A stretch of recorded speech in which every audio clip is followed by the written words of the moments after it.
Well, the Echo Pop was released today and mine just arrived. I purchased mine through Amazon. They did not send this out, so you will get my honest review on this product right here. And I gotta say, just the initial look of this thing, I don't get it.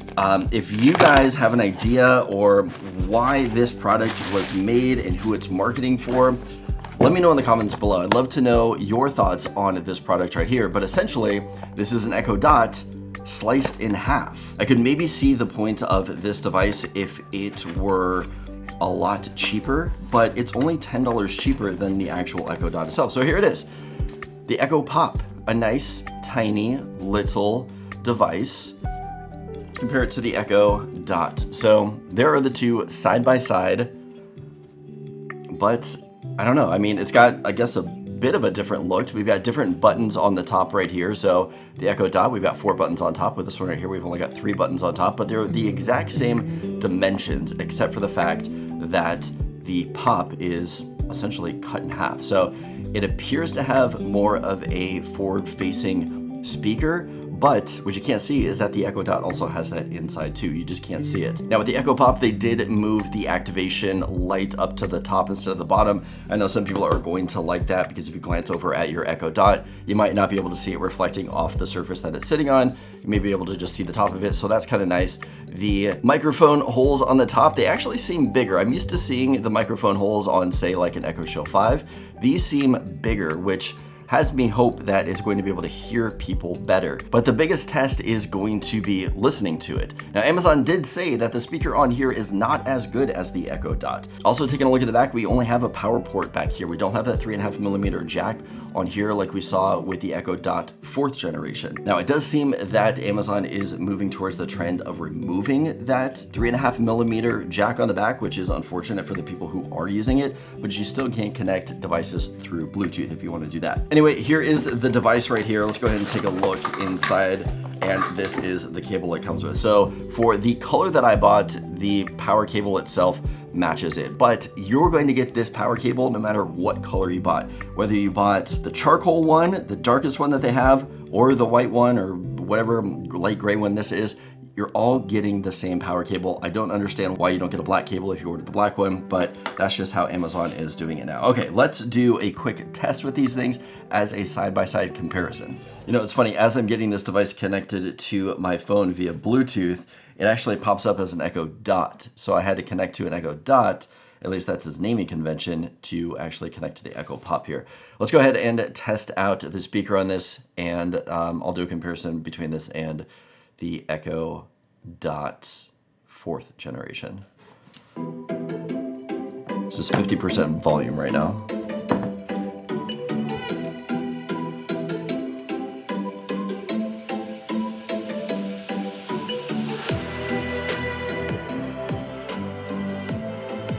Sounds okay.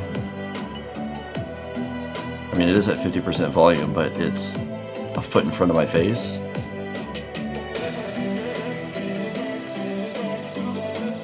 Feels like it's missing a lot of bass. All right, let's switch over to the Echo Dot now.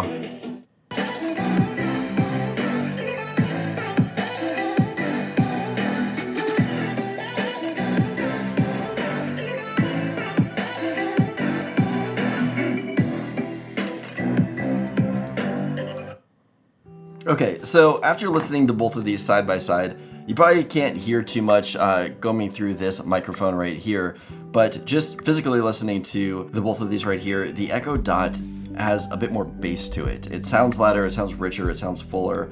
I definitely like it better than the audio that I'm getting out of a device like this.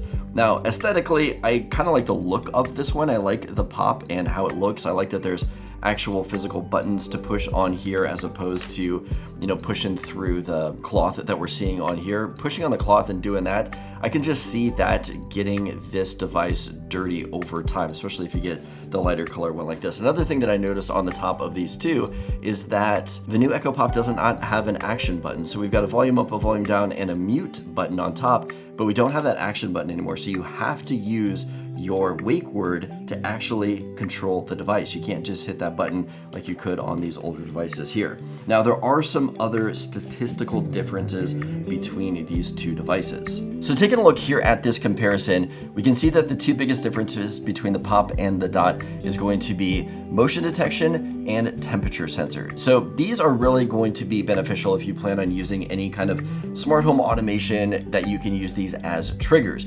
If that's not something you're into, then maybe the big draw to the Echo Dot isn't there. Another thing that I see on here is that both of them can be used as Eero extenders if you have that system.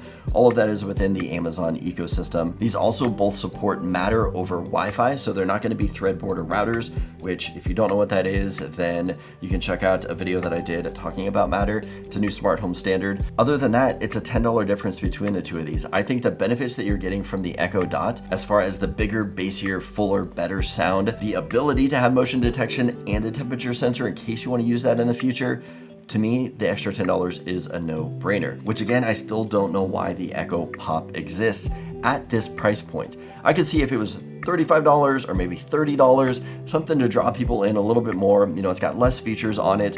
That would be more of a price point where people could just buy a bunch of these, put them around the house, or maybe just get their foot in the door with this product. And who knows, maybe the Echo Pop is going to be the new super discounted thing. When we get into Amazon Prime days and holiday season, maybe it's the Echo Pop that's going to really drop in price, and they're going to keep that Echo Dot at a little bit higher of a price. Maybe that's the play in the long run, but you know, time will tell on those.